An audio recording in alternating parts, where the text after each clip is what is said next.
सिवनी जिला मुख्यालय से लगभग 8 किलोमीटर दूर खैरी और जनता नगर बोरदई क्षेत्र में शुक्रवार दोपहर भीषण आग लगने से करीब 100 एकड़ में खड़ी फसल जलकर खाक हो गई।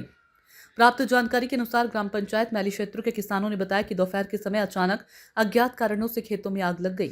देखते ही देखते आग ने विकराल रूप धारण कर लिया, जिससे खेतों में खड़ी गेहूं और मक्का की फसल पूरी तरह नष्ट हो गई है। आग लगने की सूचना मिलते ही दमकल विभाग की टीम मौके पर पहुंची। किसानों ने भी अपने स्तर पर आग बुझाने का काफी प्रयास किया, लेकिन तेज हवाओं के कारण आग पर काबू पाने में काफी मशक्कत करनी पड़ी। इस घटना में किसानों को भारी आर्थिक नुकसान हुआ। फिलहाल आग लगने के कारणों का पता नहीं चल पाया है। भाई साहब, मैं बोरदे का निवासी हूँ। मेरी पूरी खेती यहाँ पड़ती है दुपहिया में। यहाँ तकरीबन हम लोगों की 25 से 35 एकड़ जमीन है और यहाँ का पूरा रकबा जल गया हमारा आग के वजह से। तो पता नहीं आग किस वजह से लगी, अभी जानकारी नहीं है। और दूसरी बात ये है कि यहाँ पे जितने पोल्ट्री फार्म भी है मेरा, उसमें भी काफी क्षति हुई, काफी बच्चे मरे हैं। पाइप भी जल गए हमारे, कम से कम 100-125 पाइप करीब जले हैं। जो रखे किनारे पे रखे थे वो जले हैं।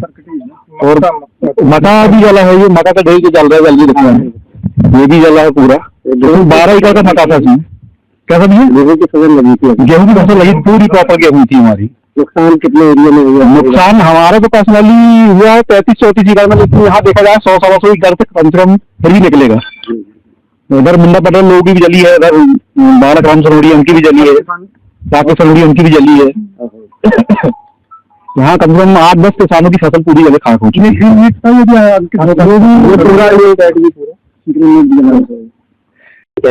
जितेंद्र सिंह बघेल। क्या घटनाक्रम हुआ भैया, ये जो अभी खेत में आग लगी है इस संबंध में? पता नहीं, आज मुझे ये समझ में नहीं आया कि इतनी बड़ी घटना कैसे हो गई। तो मैं शीला देवी से मुझे फोन आज दिया, आग लग गई। तो मैंने तत्काल ऊपर बात किया फायर ब्रिगेड के लिए कि सर यहाँ पहुंचाइए, बहुत जगह आग लग चुकी है और काफी किसानों को नुकसान हो चुका है।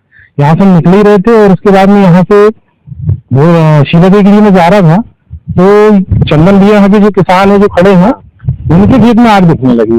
तो मैं भैया से पूछने लगा भैया आग कैसे दिख रही? बोले आग लग चुकी है। और जैसे ही मैंने यहाँ देखा तो फिर क्या पूछना है, देखते देखते यहाँ कम से कम 100 एकड़ का नुकसान हो चुका है लगभग।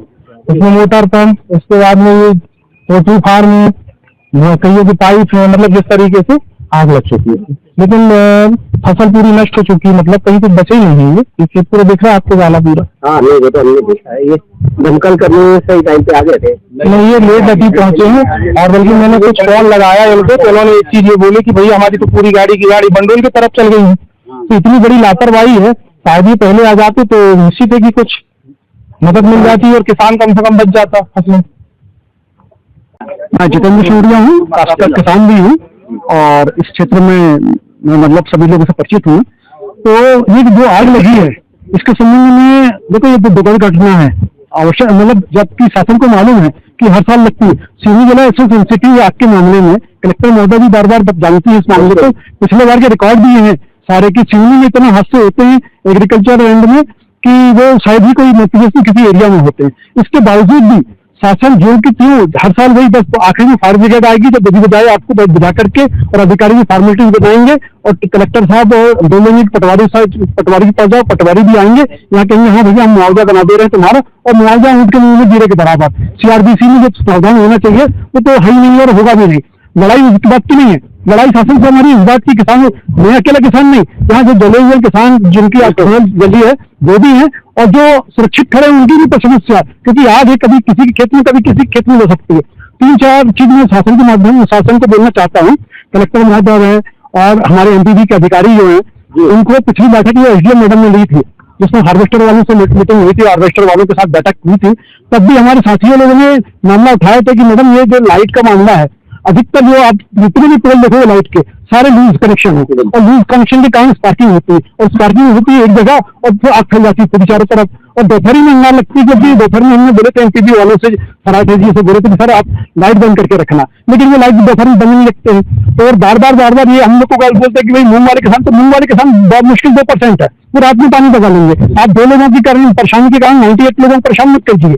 और प्रशासन से बार बार अनुरोध है कि ये भविष्य में ऐसी घटना ना हो और इसके लिए 99.9% ये एनटीपी को दोषी मानता हूँ मैं, क्योंकि शॉर्ट सर्किट कोई भी किसान आज मूंग की खेती भी बोना है तो वो भी आग नहीं लगा रहा, कोई भी किसान बेवकूफ ही नहीं कर रहा, क्योंकि आग तो किसी की खेत में पड़ सकती है, तो उसमें किसानों का दोष नहीं है।